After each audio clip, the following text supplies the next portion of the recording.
ಮಿತ್ರರೇ ನಮಸ್ಕಾರ. ಮಿತ್ರರೇ, ಟ್ರಂಪ್, ಇರಾನ್ ಇದೆಲ್ಲದರ ನಡುವೆ ಈ ದೇಶದ ರಾಜಕಾರಣದ ಬಗ್ಗೆ ಚರ್ಚೆ ಮಾಡೋದಕ್ಕೆ ಆಗಿರಲಿಲ್ಲ. ಈ ನಡುವೆ ಅಸ್ಸಾಂ ಚುನಾವಣೆಗೆ ಕುರಿತಾದಂತಹ ಒಂದು ಸರ್ವೆ ಹೊರ ಬಂದಿದೆ. ಬಹಳ ಇಂಟ್ರೆಸ್ಟಿಂಗ್ ಆಗಿರುವಂತಹ ಸರ್ವೆ. ಯಾಕಿದು ಇಂಪಾರ್ಟೆಂಟ್ ಆಗುತ್ತೆ ಕೇಳಿದ್ರೆ, ಈ ಬಾರಿಯ ಅಸ್ಸಾಂ ಚುನಾವಣೆ ಇದೆಯಲ್ಲ, ಇದು ಭಾರಿ ಮಹತ್ವವನ್ನು ಪಡೆದುಕೊಂಡಂತಹ ಚುನಾವಣೆ. ಸಾಮಾನ್ಯವಾಗಿ ಏನಾಗುತ್ತೆ ಅಂತಂದರೆ, ಈಗ ಮುಂಬರುವಂಥ ಪಂಚರಾಜ್ಯ ಚುನಾವಣೆಗಳಲ್ಲಿ ನಾವು ಹೆಚ್ಚು ಫೋಕಸ್ ಮಾಡುವಂಥದ್ದು ಪಶ್ಚಿಮ ಬಂಗಾಳವನ್ನು, ಎರಡನೇದಾಗಿ ತಮಿಳುನಾಡನ್ನು. ಅಸ್ಸಾಂ ಬಗ್ಗೆ ನಾವು ಹೆಚ್ಚಿಗೆ ಚರ್ಚೆ ಮಾಡೋದಕ್ಕೆ ಹೋಗೋದಿಲ್ಲ. ಆದರೆ ಅಸ್ಸಾಂ ಚುನಾವಣೆಯೂ ಕೂಡ ದೇಶದ ಹಿತದೃಷ್ಟಿಯಿಂದ ಬಹಳ ಇಂಪಾರ್ಟೆಂಟ್ ಆಗುತ್ತೆ. ಯಾಕೆ ಕೇಳಿದ್ರೆ, ಅಸ್ಸಾಂ ಕೂಡ ಬಾಂಗ್ಲಾದೇಶದೊಂದಿಗೆ ಗಡಿ ಹಂಚಿಕೊಂಡಿರುವಂಥ ಇಂಪಾರ್ಟೆಂಟ್ ರಾಜ್ಯ. ಹಲವು ವರ್ಷಗಳಿಂದ ಅಲ್ಲಿ ಅನೇಕ ತಪ್ಪುಗಳಾದ ಕಾರಣದಿಂದಾಗಿ ಇವತ್ತು ಅಸ್ಸಾಂ ಬಹಳ ದೊಡ್ಡ ಸಮಸ್ಯೆಯನ್ನು ಎದುರಿಸ್ತಾ ಇದೆ. ಭಾರತದ ಪಾಲಿಗೆ ಇನ್ನೊಂದು ಜಮ್ಮು ಕಾಶ್ಮೀರ ಆಗುವಂತಹ ಸ್ಥಿತಿಯಲ್ಲಿ ಆ ರಾಜ್ಯ ಇದೆ. ಇದರ ಜೊತೆಗೆ ಕಾಂಗ್ರೆಸ್ ಕೂಡ ಗೆಲುವಿನ ನಿರೀಕ್ಷೆ ಇಟ್ಟುಕೊಳ್ಳಬಹುದಾದಂತಹ ರಾಜ್ಯವೂ ಕೂಡ ಹೌದು. ಯಾಕೆ ಕೇಳಿದ್ರೆ, ಕಾಂಗ್ರೆಸ್ ಇಲ್ಲಿ ಬಹಳ ಸುದೀರ್ಘ ಕಾಲದವರೆಗೆ ಆಳ್ವಿಕೆಯನ್ನು ನಡೆಸಿತ್ತು. ಕಾಂಗ್ರೆಸ್ನ ಸ್ಟ್ರಾಂಗ್ ಹೋಲ್ಡ್ ಇತ್ತು. ಈ ಬಾರಿಯೂ ಸಹ ಪಂಚರಾಜ್ಯ ಚುನಾವಣೆ ನಡೀತಾ ಇದೆಯಲ್ಲ, ಕಾಂಗ್ರೆಸ್ 2 ರಾಜ್ಯವನ್ನ ಹೆಚ್ಚು ಫೋಕಸ್ ಮಾಡ್ತಾ ಇದೆ. ನಂಬರ್ 1 ಬಂದ್ಬಿಟ್ಟು ಕೇರಳದಲ್ಲಿ ಅವರಿಗೆ ಗೆದ್ದೇ ಗೆಲ್ತೀವಿ ಅನ್ನುವಂಥ ವಿಶ್ವಾಸ ಇದೆ, LDF ವರ್ಸಸ್ UDF ಕಾರಣದಿಂದಾಗಿ. ಎರಡನೆಯದಾಗಿ ಅಸ್ಸಾಂ. ಉಳಿದಂತೆ 3 ರಾಜ್ಯದಲ್ಲಿ ಕಾಂಗ್ರೆಸ್ ಆಟಕ್ಕುಂಟು, ಲೆಕ್ಕಕ್ಕಿಲ್ಲ. ಇದರ ನಡುವೆ ಚುನಾವಣೆಗೆ ಇನ್ನೂ ಕೂಡ 4 ತಿಂಗಳಿರುವ ಮುಂಚೆಯೇ ಪೀಪಲ್ಸ್ ಪಲ್ಸ್ ಅನ್ನುವಂಥ ಒಂದು ಸಂಸ್ಥೆ ಅಸ್ಸಾಂನಲ್ಲಿ ಚುನಾವಣಾ ಪೂರ್ವ ಸಮೀಕ್ಷೆಯನ್ನ ಮಾಡಿದೆ. ಈಗೇನಾದರೂ ಚುನಾವಣೆ ಆಗಿದ್ದೇ ಆದರೆ ಏನು ರಿಸಲ್ಟ್ ಬರಬಹುದು, ಯಾರು ಗೆಲ್ಲಬಹುದು, ಯಾರು ಸೋಲ್ಬಹುದು, ಯಾರು ಬೆಸ್ಟ್ ಮುಖ್ಯಮಂತ್ರಿ ಅಭ್ಯರ್ಥಿ, ಇದೆಲ್ಲದರ ಬಗ್ಗೆ ಜನರಿಗೆ ಪ್ರಶ್ನೆಯನ್ನು ಕೇಳಿ ಅವರೊಂದು ಸರ್ವೆಯನ್ನು ಮಾಡಿದ್ದಾರೆ. ಆ ಸರ್ವೆಯ ರಿಸಲ್ಟ್ ಇದೆಯಲ್ಲ, ಬಹಳ ಇಂಟ್ರೆಸ್ಟಿಂಗ್ ಆಗಿದೆ. ಈ ವಿಡಿಯೋದಲ್ಲಿ ಆ ಬಗ್ಗೆ ಡೀಟೇಲ್ ಆದಂಥ ಮಾಹಿತಿಯನ್ನು ಕೊಡ್ತೀನಿ. ನೀವು ಈ ವಿಡಿಯೋನ ಕೊನೆವರೆಗೂ ಮಿಸ್ ಮಾಡದೆ ನೋಡಿ. ಮಿತ್ರರೇ, 2015ನೇ ಇಸವಿಗೂ ಮುಂಚೆ ಅಸ್ಸಾಂ ಅಂತಂದ್ರೆ ಅದು ಕಾಂಗ್ರೆಸ್ನ ಭದ್ರ ಕೋಟೆಯಾಗಿತ್ತು. 2001ರಿಂದ 2016ರವರೆಗೆ ಕಂಟಿನ್ಯೂಯಸ್ ಆಗಿ ಕಾಂಗ್ರೆಸ್ನ ತರುಣ್ ಗೊಗೊಯ್ ಅಸ್ಸಾಂನ ಮುಖ್ಯಮಂತ್ರಿಯಾಗಿ ಆಳ್ವಿಕೆಯನ್ನು ನಡೆಸಿದ್ರು. 2015ನೇ ಇಸ್ವಿಯವರೆಗೂ ಕೂಡ ಅಸ್ಸಾಂ ಬಗ್ಗೆ ಬಿಜೆಪಿ ಯೋಚನೆಯನ್ನೇ ಮಾಡಿರಲಿಲ್ಲ. ಯಾಕೆಂದ್ರೆ ಅಲ್ಲಿ ಗೆಲ್ಲೋದಕ್ಕಾಗೋದಿಲ್ಲ ಅನ್ನುವಂಥ ಭಾವನೆ ಇತ್ತು. ಇವತ್ತು ಕೇರಳ, ತಮಿಳುನಾಡು, ಪಂಜಾಬ್ನಲ್ಲಿ ಬಿಜೆಪಿಯ ಸ್ಥಿತಿ ಹೇಗಿದೆಯೋ ಅದೇ ರೀತಿಯ ಪರಿಸ್ಥಿತಿ 2015ಕ್ಕೆ ಮುಂಚೆ ಅಸ್ಸಾಂನಲ್ಲೂ ಕೂಡ ಇತ್ತು. ಆದರೆ 2015ರಲ್ಲಿ ಒಂದು ಇನ್ಸಿಡೆಂಟ್ ಆಗುತ್ತೆ. ಅದೇನು ಕೇಳಿದ್ರೆ, ಕಾಂಗ್ರೆಸ್ನ ಅತ್ಯಂತ ಪ್ರಭಾವಿ ನಾಯಕ, ಜೊತೆಗೆ ಕಾಂಗ್ರೆಸ್ ಸರ್ಕಾರದಲ್ಲಿ ಮಂತ್ರಿಯೂ ಕೂಡ ಆಗಿದ್ದಂತಹ ಹಿಮಂತ ಬಿಸ್ವಾ ಶರ್ಮಾ ಕಾಂಗ್ರೆಸ್ಗೆ ಗುಡ್ ಬೈ ಹೇಳಿ ಬಿಜೆಪಿಯನ್ನು ಸೇರ್ತಾರೆ. ಅಷ್ಟು ಮಾತ್ರ ಅಲ್ಲ, ತನ್ನ ಜೊತೆಗೆ ದೊಡ್ಡ ಪ್ರಮಾಣದಲ್ಲಿ ನಾಯಕರನ್ನೂ ಕೂಡ ಬಿಜೆಪಿಗೆ ಕರೆತರ್ತಾರೆ. ಅನಂತರ 2016 ಮತ್ತು 2021 ಈ 2 ಚುನಾವಣೆಯಲ್ಲೂ ಕೂಡ ಬಿಜೆಪಿ ಅಭೂತಪೂರ್ವವಾಗಿ ಅಸ್ಸಾಮನ್ನು ಗೆದ್ದುಕೊಳ್ತಾ ಇದೆ. ಸದ್ಯ ಅಸ್ಸಾಂನಲ್ಲಿ ಬಿಜೆಪಿಯ ಆಡಳಿತ ಬಂದು 10 ವರ್ಷ ಆಗುತ್ತೆ. ಹೀಗಾಗಿ ಆಡಳಿತ ವಿರೋಧಿ ಅಲೆ ಇದೆ. ಇದರಿಂದಾಗಿ ನಮಗೊಂದು ಚಾನ್ಸ್ ಸಿಗಬಹುದು ಅಂತ ಕಾಂಗ್ರೆಸ್ ಮತ್ತೆ ಕಾಯ್ತಾ ಇದೆ. ಈ ಬಾರಿಯ ಅಸ್ಸಾಂ ಚುನಾವಣೆಗೆ ಕಾಂಗ್ರೆಸ್ ಭಾರಿ ಪ್ರಯತ್ನವನ್ನು ಹಾಕ್ತಾ ಇದೆ. ಮುಖ್ಯವಾಗಿ ಈಗಾಗಲೇ ಸ್ಕ್ರೀನಿಂಗ್ ಕಮಿಟಿಯನ್ನು ಕೂಡ ಘೋಷಣೆ ಮಾಡಲಾಗಿದೆ. ಪ್ರಿಯಾಂಕಾ ಗಾಂಧಿ ಅವರೇ ಅಸ್ಸಾಂ ಚುನಾವಣೆಯ ಸ್ಕ್ರೀನಿಂಗ್ ಕಮಿಟಿಯ ಅಧ್ಯಕ್ಷರಾಗಿದ್ದಾರೆ. ಕರ್ನಾಟಕದ ಉಪಮುಖ್ಯಮಂತ್ರಿ ಆಗಿರುವಂತಹ DK ಶಿವಕುಮಾರ್ ಅವರನ್ನೂ ಕೂಡ ಅಸ್ಸಾಂ ಚುನಾವಣೆಗೆ ಕಾಂಗ್ರೆಸ್ ನಿಯೋಜನೆ ಮಾಡಿದೆ. ಯಾಕೆ ಅಂತ ನಿಮ್ಗೆಲ್ಲ ಗೊತ್ತಲ್ಲ, ಚುನಾವಣೆ ಗೆಲ್ಲಬೇಕು ಅಂತಂದ್ರೆ ಮನಿ ಪವರ್ ಬೇಕಾಗತ್ತೆ. ಗೊತ್ತಿಲ್ಲ, DK ಶಿವಕುಮಾರ್ ಅವರಿಗೆ ಅಸ್ಸಾಮನ್ನ ಗೆದ್ರೆ ಮಾತ್ರ ನಿಮಗೆ ಮುಖ್ಯಮಂತ್ರಿ ಗಾದಿ ಅಂತ ಹೇಳಿದ್ರು ಏನು ಆಶ್ಚರ್ಯ ಏನಿಲ್ಲ. ಅಂದ್ರೆ ಕಾಂಗ್ರೆಸ್ ಅಸ್ಸಾಂ ಚುನಾವಣೆಗೋಸ್ಕರವಾಗಿ ಅಷ್ಟೆಲ್ಲ ತಯಾರಿ ಮಾಡ್ಕೊಳ್ತಾ ಇದೆ. ಇಂತಹ ಸಮಯದಲ್ಲಿ ಪೀಪಲ್ಸ್ ಪಲ್ಸ್ ಅನ್ನುವಂಥ ಸಂಸ್ಥೆ ಒಂದು ಸರ್ವೆಯನ್ನು ನಡೆಸಿದೆ. ಇದು ಕಾಂಗ್ರೆಸ್ನ ಪಾಲಿಗೆ ಭಾರಿ ಆಘಾತವನ್ನೇ ತಂದಿಟ್ಟಿದೆ. ಈ ಸರ್ವೆ ಏನು ಹೇಳುತ್ತೆ ಅಂತ ಮೊದಲಿಗೆ ನಿಮಗೆ ವಿವರಿಸಿ ಹೇಳ್ತೀನಿ. ಆನಂತರ ಅಲ್ಲಿನ ರಾಜಕೀಯ ಚಿತ್ರಣದ ಬಗ್ಗೆ ಚಿಕ್ಕದಾಗಿ ಮಾಹಿತಿ ಕೊಡ್ತೀನಿ. ಈಗ ಅಸ್ಸಾಂನಲ್ಲಿ ಪೀಪಲ್ಸ್ ಪಲ್ಸ್ ನಡೆಸಿರುವಂತಹ ಸರ್ವೆಯಲ್ಲಿ ಈ ಬಾರಿ ಚುನಾವಣೆಯಲ್ಲಿ ಬಿಜೆಪಿ 69ರಿಂದ 74 ಕ್ಷೇತ್ರವನ್ನು ಗೆಲ್ಲಬಹುದು. ಅಂದರೆ ಏಕಾಂಗಿಯಾಗಿ ಬಿಜೆಪಿಗೆ ಅಷ್ಟು ಸೀಟ್ ಬರುತ್ತೆ ಅಂತ ಈ ಸಮೀಕ್ಷೆ ಹೇಳ್ತಾ ಇದೆ. ಹಾಗೆ AGP ಇದು ಕೂಡ ಬಿಜೆಪಿಯ ಜೊತೆಗಿರುವಂತಹ ಮಿತ್ರ ಪಕ್ಷ, ಇದು 8ರಿಂದ 11 ಕ್ಷೇತ್ರವನ್ನು ಗೆಲ್ಲಬಹುದು ಅಂತ ಈ ಸಮೀಕ್ಷೆ ಹೇಳ್ತಾ ಇದೆ. ಹಾಗೆ UPPL ಅನ್ನುವಂತಹ ಪಕ್ಷವೂ ಕೂಡ ಬಿಜೆಪಿಯ ಜೊತೆಗಿದೆ. ಇದು 0ಯಿಂದ 2 ಕ್ಷೇತ್ರವನ್ನು ಗೆಲ್ಲಬಹುದು ಅಂತ ಈ ಸಮೀಕ್ಷೆ ಹೇಳ್ತಾ ಇದೆ. ಹಾಗೆ BPF ಅನ್ನುವಂತಹ ಇನ್ನೊಂದು ಸ್ಥಳೀಯ ಪಕ್ಷವೂ ಕೂಡ ಬಿಜೆಪಿಯ ಜೊತೆಗೆ ಕೈ ಜೋಡಿಸಿದೆ. ಅಂದರೆ NDA ಮಿತ್ರಕೂಟದ ಭಾಗ ಆಗಿದೆ. ಇದೂ ಸಹ 8ರಿಂದ 10 ಕ್ಷೇತ್ರವನ್ನು ಗೆಲ್ಲಬಹುದು ಅಂತ ಈ ಸಮೀಕ್ಷೆ ಹೇಳ್ತಾ ಇದೆ. ಅಲ್ಲಿಗೆ ಮಿತ್ರರೇ, ಅಸ್ಸಾಂ ವಿಧಾನಸಭಾ ಚುನಾವಣೆಯಲ್ಲಿ NDA ಮಿತ್ರಕೂಟ 85ರಿಂದ 97 ಕ್ಷೇತ್ರದವರೆಗೂ ಕೂಡ ಗೆದ್ದುಕೊಳ್ಳಬಹುದು ಅಂತ ಈ ಸಮೀಕ್ಷೆ ಹೇಳ್ತಾ ಇದೆ. ಅಷ್ಟು ಮಾತ್ರ ಅಲ್ಲ, ಅಸ್ಸಾಂನಲ್ಲಿರುವಂತಹದ್ದು ಒಟ್ಟು 126 ವಿಧಾನಸಭಾ ಕ್ಷೇತ್ರಗಳು. ಅಲ್ಲಿ ಅಧಿಕಾರ ಹಿಡಿಬೇಕಾದ್ರೆ 64 ಕ್ಷೇತ್ರವನ್ನು ಗೆಲ್ಲಬೇಕು. ಈ ಸಮೀಕ್ಷೆಯೇ ನಿಜವಾಗುತ್ತೆ ಅಂತ ನಂಬೋದಾದ್ರೆ ಬಿಜೆಪಿ ಏಕಾಂಗಿಯಾಗಿ 69 ಸೀಟ್ ಗೆಲ್ಲುವಂತಹ ಕೆಪಾಸಿಟಿ ಇದೆ ಅಂತ ಸಮೀಕ್ಷೆ ಹೇಳ್ತಾ ಇದೆ. ಅಲ್ಲಿಗೆ ಬಿಜೆಪಿ ಸ್ವಂತ ಬಲದಲ್ಲೇ ಈ ಬಾರಿ ಅಸ್ಸಾಂನಲ್ಲಿ ಅಧಿಕಾರ ಹಿಡಿಯುವಂತಹ ಎಲ್ಲಾ ಸಾಧ್ಯತೆಗಳಿದಾವೆ. ಮಿತ್ರರೇ, ಕಳೆದ ಬಾರಿಯೂ ಕೂಡ ಬಿಜೆಪಿ ದೊಡ್ಡ ಸಾಧನೆಯನ್ನೇ ಮಾಡಿತ್ತು. 2021 ಚುನಾವಣೆಯಲ್ಲಿ ಬಿಜೆಪಿ ಏಕಾಂಗಿಯಾಗಿ 60 ಸೀಟುಗಳನ್ನು ಗೆದ್ದಿತ್ತು. ಬಹುಮತಕ್ಕೆ ಇನ್ನು 4 ಸೀಟುಗಳು ಮಾತ್ರ ಕಡಿಮೆ ಇದ್ವು.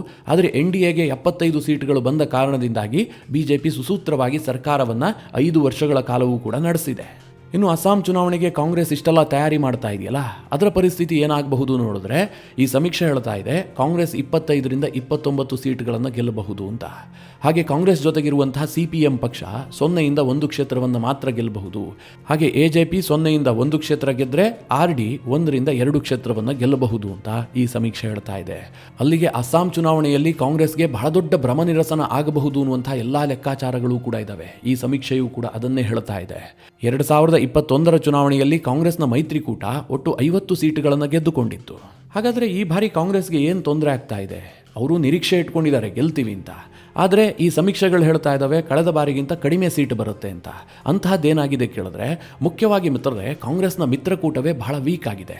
ಅಸ್ಸಾಂನಲ್ಲಿ ಒಂದು ಪ್ರಬಲವಾದಂಥ ಮುಸ್ಲಿಂ ಪಕ್ಷ ಇದೆ, ಅದು AIUDF.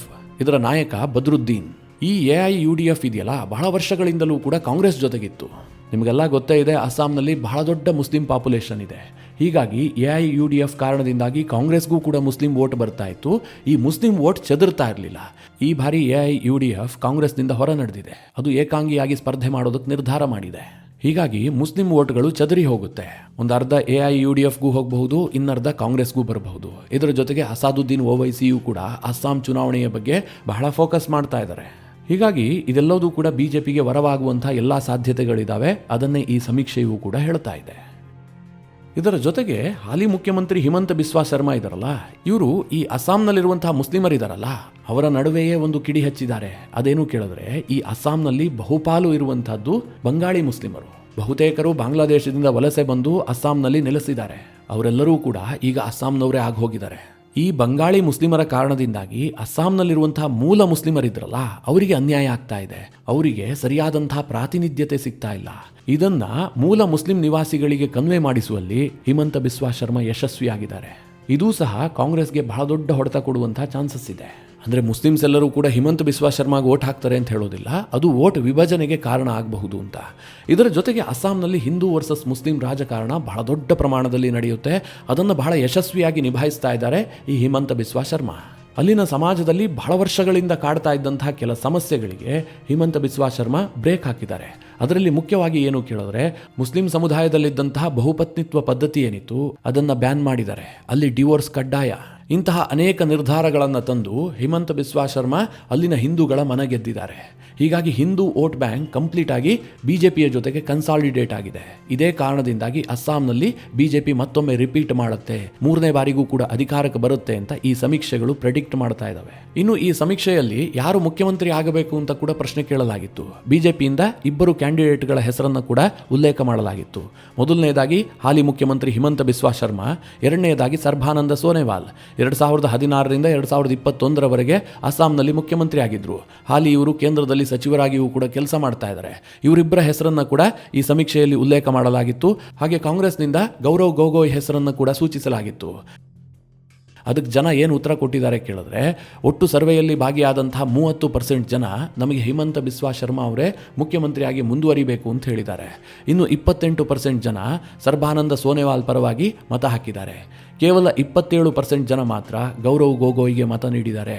ಅಲ್ಲಿಗೆ ಮಿತ್ರರೇ, ಬಿಜೆಪಿಯ 2 ಅಭ್ಯರ್ಥಿಗಳ ಒಟ್ಟು ಮತವನ್ನು ಸೇರಿಸಿದ್ರೆ 58% ಆಗತ್ತೆ. ಇದರ ಅರ್ಥ ಏನು ಕೇಳಿದ್ರೆ, ಬಿಜೆಪಿ ಅಸ್ಸಾಂನಲ್ಲಿ ಬಹಳ ದೊಡ್ಡ ಮಾರ್ಜಿನ್ನಲ್ಲಿ ಗೆಲ್ಲುವಂತಹ ಎಲ್ಲ ಸಾಧ್ಯತೆಗಳಿದ್ದಾವೆ ಅಂತ ಈ ಪೀಪಲ್ಸ್ ಪಲ್ಸ್ ಸರ್ವೆ ಹೇಳ್ತಾ ಇದೆ. ಮಿತ್ರರೇ, ಅಸ್ಸಾಂನಲ್ಲಿ ಒಂದು ರಾಷ್ಟ್ರೀಯವಾದಿ ಸರ್ಕಾರ ಇರುವಂತಹದ್ದು ಬಹಳ ಮುಖ್ಯ ಆಗುತ್ತೆ. ಇಲ್ಲದೆ ಹೋದರೆ ಈ ಮಮತಾ ಬ್ಯಾನರ್ಜಿ ಅವರ ತರದವರೇನಾದರೂ ಅಸ್ಸಾಂನಲ್ಲಿ ಮುಖ್ಯಮಂತ್ರಿ ಆಗಿದ್ದೇ ಆದರೆ ಅಸ್ಸಾಮನ್ನು ನಾವು ಕಳ್ಕೊಳ್ಬೇಕಾಗತ್ತೆ. ಆ ಮಟ್ಟಿಗೆ ಅಲ್ಲಿ ಸಮಸ್ಯೆಗಳಿದ್ದಾವೆ. ಬಹುದೊಡ್ಡ ಸಮಸ್ಯೆ ಏನು ಕೇಳಿದ್ರೆ, ಬಾಂಗ್ಲಾದೇಶದಿಂದ ಬರುವಂತಹ ಅಕ್ರಮ ವಲಸಿಗರು. ಈ ಹಿಮಂತ ಬಿಸ್ವಾ ಶರ್ಮಾ ಅಧಿಕಾರಕ್ಕೆ ಬಂದ ಬಳಿಕ ಇದಕ್ಕೆ ದೊಡ್ಡ ಮಟ್ಟದಲ್ಲಿ ಬ್ರೇಕ್ ಹಾಕಿದ್ದಾರೆ. ಆದರೆ ಕಾಲ ಮೀರಿ ಹೋಗಿದೆ. ಅವರೇ ಹೇಳ್ತಾ ಇದ್ರು, ಇಲ್ಲಿ ಡೆಮೋಗ್ರಫಿ ಬದಲಾಗೋದಕ್ಕೆ ಶುರುವಾಗ್ಬಿಟ್ಟಿದೆ. ನಾನು ಏನೇ ತಡೆದ್ರೂ ಕೂಡ ಒಂದು 10 ವರ್ಷ ಇದನ್ನು ಮುಂದೆ ಹಾಕಬಹುದಷ್ಟೇ. ಅದಕ್ಕಿಂತ ದೊಡ್ಡ ನಿರ್ಧಾರವನ್ನು ಒಬ್ಬ ಮುಖ್ಯಮಂತ್ರಿಯಾಗಿ ನಾನು ಮಾಡೋದಕ್ಕೆ ಸಾಧ್ಯ ಇಲ್ಲ. ಇದಕ್ಕೆ ನ್ಯಾಯಾಂಗ ವ್ಯವಸ್ಥೆ, ಕೇಂದ್ರ ಸರ್ಕಾರ, ರಾಜ್ಯ ಸರ್ಕಾರ ಎಲ್ಲರೂ ಒಗ್ಗೂಡಿ ಏನಾದರೂ ತೀರ್ಮಾನ ಮಾಡಬೇಕೇ ಹೊರತು ಏಕಾಂಗಿಯಾಗಿ ಒಬ್ಬ ಸರ್ಕಾರದ ಪ್ರಮುಖನಾಗಿ ನಾನೇನು ಮಾಡೋದಕ್ಕೆ ಸಾಧ್ಯ ಇಲ್ಲ ಅಂತ ಹಿಮಂತ ಬಿಸ್ವಾ ಶರ್ಮಾ ಹೇಳ್ತಾ ಇದ್ರು. ಅಂದರೆ ಆ ಮಟ್ಟಿನ ಪರಿಸ್ಥಿತಿ ಇದೆ. ಅದೇನು ಅಂತ ನಿಮಗೆ ಸ್ವಲ್ಪ ಚಿಕ್ಕದಾಗಿ ಹೇಳ್ಬಿಡ್ತೀನಿ, ಆಗ ನಿಮಗೆ ಕ್ಲಿಯರ್ ಆಗಿ ಅಸ್ಸಾಂನ ರಾಜಕಾರಣ ಅರ್ಥ ಆಗಿ ಹೋಗುತ್ತೆ. ಅಸ್ಸಾಂನಲ್ಲಿ ಒಟ್ಟಾರೆಯಾಗಿ 3,65,00,000 ಜನ ವಾಸ ಮಾಡ್ತಾರೆ. 2011 ಸೆನ್ಸಸ್ ಅನ್ನು ನೋಡೋದಾದ್ರೆ ಅಸ್ಸಾಂನಲ್ಲಿ ಹಿಂದೂಗಳ ಪಾಪ್ಯುಲೇಷನ್ 61.47% ಇತ್ತು. ಮುಸ್ಲಿಮರ ಪಾಪ್ಯುಲೇಷನ್ 34.22% ಇತ್ತು. ಇಲ್ಲಿ ಮಿತ್ರರೇ, ಅಸ್ಸಾಂನಲ್ಲಿ ಮೂಲ ನಿವಾಸಿಗಳು ಮುಸ್ಲಿಮರು ಯಾರಿದ್ದಾರೆ ಅವರ ಸಂಖ್ಯೆ ಕಡಿಮೆ ಇದೆ. ಆದರೆ ಕಾಲಾಂತರದಲ್ಲಿ ಬಾಂಗ್ಲಾದಿಂದ ಬಂದಂತಹ ವಲಸಿಗರಿದ್ದಾರಲ್ಲ, ಇವರ ಸಂಖ್ಯೆ ಬಹಳ ದೊಡ್ಡದಾಗಿದೆ. ಅವರೆಲ್ಲರೂ ಕೂಡ ಈಗ ಅಸ್ಸಾಂನವರೇ ಆಗಿದ್ದಾರೆ, ಅಸ್ಸಾಂನಲ್ಲೇ ನೆಲೆ ಕಂಡುಕೊಂಡಿದ್ದಾರೆ, ಆಸ್ತಿ ಪಾಸ್ತಿ ಮಾಡ್ಕೊಂಡಿದ್ದಾರೆ. ನೀವು ಪತ್ತೆ ಹಚ್ಚೋದು ಕೂಡ ಕಷ್ಟ. ಆ ಮಟ್ಟಿಗೆ ಅಸ್ಸಾಂನಲ್ಲಿ ಬೆರೆತು ಹೋಗಿದ್ದಾರೆ. ಅವರಿಗೆ ಭಾರತದ ಸಿಟಿಸನ್ಶಿಪ್ ಕೂಡ ಸಿಕ್ಕಿ ಅವರು ವೋಟ್ ಮಾಡ್ತಾ ಇದ್ದಾರೆ, ರಾಜಕೀಯ ಪಕ್ಷಗಳನ್ನು ಕಟ್ಟಿಕೊಂಡಿದ್ದಾರೆ. ಈಗ ನೀವು ಹಾಲು ನೀರು ಬೇರೆ ಮಾಡ್ತೀನಿ ಅಂತ ಹೋದರೆ ಆಗೋದಿಲ್ಲ, ಆ ಮಟ್ಟಿಗೆ ವಿಲೀನ ಆಗಿಬಿಟ್ಟಿದ್ದಾರೆ. ಇದರಿಂದ ಏನಪ್ಪ ಸಮಸ್ಯೆ ಆಗ್ತಾ ಇದೆ ಕೇಳಿದ್ರೆ, ಅಸ್ಸಾಂನಲ್ಲಿ ಒಟ್ಟು 35 ಜಿಲ್ಲೆಗಳಿದ್ದಾವೆ. ಇದರಲ್ಲಿ ಹಿಂದೂಗಳ ಪಾಪ್ಯುಲೇಷನ್ ಜಾಸ್ತಿ ಇರುವಂತಹದ್ದು ಕೇವಲ 16 ಜಿಲ್ಲೆಗಳಲ್ಲಿ ಮಾತ್ರ. ಈ 16 ಜಿಲ್ಲೆಗಳಲ್ಲಿ ಹಿಂದೂಗಳು ಬಹುಸಂಖ್ಯಾತರು. ಸರಿಸುಮಾರು 14 ಜಿಲ್ಲೆಗಳಲ್ಲಿ ಮುಸ್ಲಿಮರೇ ಬಹುಸಂಖ್ಯಾತರು. ಇದು ಯಾವ ಜಿಲ್ಲೆಗಳು ಕೇಳಿದ್ರೆ, ಬಾಂಗ್ಲಾದೇಶದೊಂದಿಗೆ ಗಡಿ ಹಂಚಿಕೊಂಡಿರುವಂತಹ ಜಿಲ್ಲೆಗಳು. ಇನ್ನುಳಿದಂತಹ 5 ಜಿಲ್ಲೆಗಳಲ್ಲಿ ಆಲ್ಮೋಸ್ಟ್ ಈಕ್ವಲ್ ಇದೆ. ಹಿಂದೂಗಳಿದ್ದಷ್ಟೇ ಮುಸ್ಲಿಮರು ಕೂಡ ಇದ್ದಾರೆ. ಈ ರೀತಿಯಾದಂತಹ ಡೆಮೋಗ್ರಫಿಯನ್ನ ಅಸ್ಸಾಂ ಹೊಂದಿದೆ. ಈ ನಡುವೆ ಹಿಮಂತ ಬಿಸ್ವಾ ಶರ್ಮಾ ಒಂದು ಬಾಂಬ್ ಸಿಡಿಸಿದ್ರು. ನಾವೀಗೇನು ಅಂಕಿಅಂಶ ಹೇಳ್ತಾ ಇದೀವಲ್ಲ, ಇದೆಲ್ಲವೂ ಕೂಡ 2011 ಸೆನ್ಸಸ್ ಆಧಾರಿತವಾಗಿ ನಾವು ಹೇಳ್ತಾ ಇರೋದು. ಸದ್ಯದ ಪರಿಸ್ಥಿತಿ ಏನು ಅಂತಂದ್ರೆ, ಮುಸ್ಲಿಮರ ಸಂಖ್ಯೆ ವಿಪರೀತವಾಗಿ ಜಾಸ್ತಿ ಆಗಿದೆ. ಯಾವ ಮಟ್ಟಿಗೆ ಅಂತಂದ್ರೆ, ಅಸ್ಸಾಂನ ಓವರ್ ಆಲ್ ಜನಸಂಖ್ಯೆಯಲ್ಲಿ ಮುಸ್ಲಿಮರ ಪಾಲು 40-41% ರೀಚ್ ಆಗಿದೆ. ಇದಕ್ಕೆ ಬಾಂಗ್ಲಾ ಒಳನುಸುಳುಕೋರರ ಸಮಸ್ಯೆ ಒಂದು ಕಡೆ ಆದ್ರೆ, ಇನ್ನೊಂದು ಕಡೆಯಲ್ಲಿ ಹಿಂದೂಗಳ ಫರ್ಟಿಲಿಟಿ ರೇಟ್ ಇದೆಯಲ್ಲ, ಇದು ಬಹಳ ಪ್ರಮಾಣದಲ್ಲಿ ಕುಸಿದು ಹೋಗಿದೆ. ಎಷ್ಟು ಕೇಳಿದ್ರೆ, ಓರ್ವ ಹಿಂದೂ ಮಹಿಳೆ 1.6% ಫರ್ಟಿಲಿಟಿ ರೇಟ್ ಅನ್ನು ಹೊಂದಿದ್ದಾಳೆ. ಅದೇ ಮುಸ್ಲಿಮರಲ್ಲಿ 2.38% ಫರ್ಟಿಲಿಟಿ ರೇಟ್ ಇದೆ. ಈ ವಿಚಾರ ನಿಮಗೆ ಅರ್ಥ ಆಯ್ತು ಅಂತ ಭಾವಿಸಿದ್ದೀನಿ. ಈ ಫರ್ಟಿಲಿಟಿ ರೇಟ್ ಅಂತಂದ್ರೆ, ಈಗ 100 ದಂಪತಿಗಳಿದ್ದಾರೆ ಅಂತ ಅಂದುಕೊಳ್ಳಿ, ಗಂಡ ಹೆಂಡತಿ ಸೇರಿದ್ರೆ 200 ಜನ ಆಗ್ತಾರೆ. ಅಸ್ಸಾಂ ರಾಜ್ಯದಲ್ಲಿ ಈ ರೀತಿಯ 100 ಹಿಂದೂ ದಂಪತಿಗಳಿಗೆ 160 ಮಕ್ಕಳು ಹುಟ್ಟುತ್ತಾರೆ. ಅಂದ್ರೆ ಒಂದು ಜನರೇಷನ್ ಕಳೆಯುವ ಹೊತ್ತಿಗೆ 40 ಕಡಿಮೆ ಆಯಿತು. ಅದೇ ಮುಸ್ಲಿಮರಲ್ಲಿ ಆ ಸಮಸ್ಯೆ ಇಲ್ಲ. ಅವರು 100 ಜನ ದಂಪತಿಗಳಿದ್ರೆ 238 ಮಕ್ಕಳನ್ನು ಪಡೆದುಕೊಳ್ತಾರೆ. ಒಂದು ಜನರೇಷನ್ ಪಾಸ್ ಆಗ್ತಿದ್ದ ಹಾಗೆ 38 ಜನ ಜಾಸ್ತಿ ಆಗ್ತಾರೆ. ಈ ಆಧಾರದಲ್ಲೇ ಹಿಮಂತ ಬಿಸ್ವಾ ಶರ್ಮಾ ಹೇಳಿದ್ರು, 2040-41 ವೇಳೆಗೆ ಅಸ್ಸಾಂನಲ್ಲಿ ಹಿಂದೂ ಮುಸ್ಲಿಂ ಈಕ್ವಲ್ ಆಗುತ್ತೆ, ಒಂದು ಹಂತದಲ್ಲಿ ಅವರೇ ಬಹುಸಂಖ್ಯಾತರಾಗಬಹುದು, ಹೀಗಂತ ಅಭಿಪ್ರಾಯಪಟ್ಟಿದ್ರು. ಮಿತ್ರರೇ, ಈ ರೀತಿಯಾಗಿ ವಿವರಣೆ ಕೊಟ್ಟಂತಹ ಸಂದರ್ಭದಲ್ಲಿ ಕೆಲ ಎಡಚರರಿಗೆ ಇದೆಲ್ಲ ಇಷ್ಟ ಆಗೋದಿಲ್ಲ. ಅದೇನ್ರಿ, ನಾರ್ಮಲ್ ಆಗಿ ಅವ್ರಿಗೆ ಮಕ್ಕಳು ಜಾಸ್ತಿ ಆದ್ರೆ ಅವ್ರು ಬೆಳೀತಾರೆ, ಇವ್ರಿಗೆ ಮಕ್ಕಳು ಜಾಸ್ತಿ ಆದ್ರೆ ಇವ್ರು ಬೆಳೀತಾರೆ, ಅದನ್ನೆಲ್ಲ ನಾವು ಹೇಳಿಬಿಟ್ಟು ವಿಭಜನೆ ಮಾಡಬಾರ್ದು. ಈ ರೀತಿಯಾಗಿ ಬಿಟ್ಟಿ ಸಲಹೆ ಕೊಡೋದಕ್ಕೆ ಈ ದೇಶದಲ್ಲಿ ಬಹಳಷ್ಟು ಜನ ಇದ್ದಾರೆ. ಆದರೆ ಆ ಥರ ಸಲಹೆ ಕೊಡ್ತಾರಲ್ಲ, ಅವ್ರಿಗೆ ಒಂದು ವಿಚಾರ ನೆನಪಿರಬೇಕು, ಅವರೆಲ್ಲಿಯವರೆಗೆ ಸಲಹೆ ಕೊಡಬಹುದು ಅಂತ. ಈ ದೇಶದಲ್ಲಿ ಬಹುಸಂಖ್ಯಾತರು ಹಿಂದೂಗಳಾಗಿರುವಷ್ಟು ಹೊತ್ತು ಅವರು ಆ ರೀತಿಯ ಸಲಹೆಗಳನ್ನು ಕೊಡ್ತಾ ಇರಬಹುದು. ಯಾವತ್ತು ಹಿಂದೂಗಳು ಅಲ್ಪಸಂಖ್ಯಾತರಾಗ್ತಾರೋ ಆನಂತರ ಈ ಎಡಚರರೂ ಬದಿಗೆ ಕೂರಬೇಕು, ಬಲಪಂಥ ಅಂತ ಓಡಾಡ್ತಿರುವವರು ಕೂಡ ಬದಿಗೆ ಕೂರಬೇಕು. ಬಾಂಗ್ಲಾದೇಶದ ಉದಾಹರಣೆ ಕಣ್ಣ ಮುಂದಿಲ್ವಾ? ನಿಮಗೆ ನೆನಪಿರಲಿ, ಬಾಂಗ್ಲಾದೇಶದಲ್ಲಿರುವಂತಹ ಬಹುತೇಕ ಹಿಂದೂಗಳು ಅತ್ಯಂತ ಹಿಂದುಳಿದ ವರ್ಗಕ್ಕೆ ಸೇರಿದಂಥವ್ರು. ಅಂದರೆ ದಲಿತರು, ಆದಿವಾಸಿಗಳು ಇಂಥವರೇ ಇರೋದು. ಅಲ್ಲಿ ಈ ಜಾತಿ ವ್ಯವಸ್ಥೆಯಲ್ಲಿ ಬಹಳ ಮುಂದುವರೆದ ವರ್ಗಗಳೇ ಇಲ್ಲ. ಅಂತಹ ತಳ ಸಮುದಾಯ ಮತ್ತು ದಲಿತ ಸಮುದಾಯದವರ ಪರಿಸ್ಥಿತಿ ಬಾಂಗ್ಲಾದೇಶದಲ್ಲಿ ಏನಾಗಿದೆ ಅಂತ ಸ್ವಲ್ಪ ಗಮನಿಸಬೇಕು. ಒಟ್ಟಿನಲ್ಲಿ ಈ ಬಾರಿಯ ಅಸ್ಸಾಂ ಚುನಾವಣೆ ಬಹಳ ರೋಚಕವಾಗಿದೆ. ಆದರೆ ಸಮೀಕ್ಷೆಗಳು ಬಿಜೆಪಿಯ ಪರವಾಗಿದೆ, ಜನ ಬಿಜೆಪಿಗೆ ಇನ್ನೊಮ್ಮೆ ಮತ ಕೊಡಬಹುದು ಅಂತ ಹೇಳ್ತಾ ಇದ್ದಾವೆ. ಈ ಕುರಿತಾಗಿ ನಿಮ್ಮ ಅನಿಸಿಕೆ ಅಭಿಪ್ರಾಯಗಳೇನು? ಕಮೆಂಟ್ ಮಾಡುವ ಮೂಲಕ ನಮಗೆ ತಿಳಿಸಿ. ಹಾಗೆ ನಿಮಗೆ ಈ ವಿಡಿಯೋ ಇಷ್ಟವಾದರೆ ಲೈಕ್ ಮಾಡಿ. ಜೊತೆಗೆ ನೀವಿನ್ನೂ ನಿಮ್ಮ ನೆಚ್ಚಿನ ಸಂಸ್ಕಾರ ಸೌರಭ ಯೂಟ್ಯೂಬ್ ಚಾನಲ್ನ ಸಬ್ಸ್ಕ್ರೈಬ್ ಮಾಡಿಲ್ಲ ಅಂತಾದರೆ ಈ ಕೂಡಲೇ ಸಬ್ಸ್ಕ್ರೈಬ್ ಮಾಡಿ. ಮುಂದಿನ ಎಲ್ಲ ಅಪ್ಡೇಟ್ಗಳ ನೋಟಿಫಿಕೇಷನ್ಗಾಗಿ ಬೆಲ್ ಐಕಾನ್ ಒತ್ತಿ.